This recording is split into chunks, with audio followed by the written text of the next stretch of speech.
আরে এত লজ্জা পাওয়ার কি আছে? গর্ব করে বলো বাংলা মিডিয়ামে পড়ছো। কারণ English medium versus Bangla medium অনেক এগিয়ে। আচ্ছা ইংলিশটা ঠিক আছে, না হয় পড়তে পারি বুঝতে পারি বলতে গেলেই অক্কা। সিক্সারকে ভালোবেসে আমরা বলি ছক্কা। হেডমিসকে আমরা সবাই বর্দি বলে ডাকি। রুলের নামে ভীষণ রকম আদর পেয়ে থাকি। ডেস্ক থাকে না, বেঞ্চে বসি, 5টা মাথার সাথে নকশা করা দেওয়াল বানাই আমরা নিজের হাতে। পাইল প্লাস রাহুল লেখা হাই বেঞ্চের ধারে দুষ্টুমি তো চলতে থাকে চক্রবৃদ্ধি হারে। স্যারদেরকে বড্ড জ্বালাই, তবে ভালোবাসি খুব। আজও তারা ধমক দিলে একেবারে চুপ।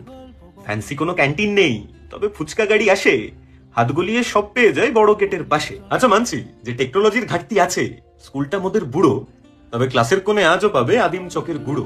ভুলিস বিষ্ণুনার চুরমুরের গল্প বল, বন্ধু চল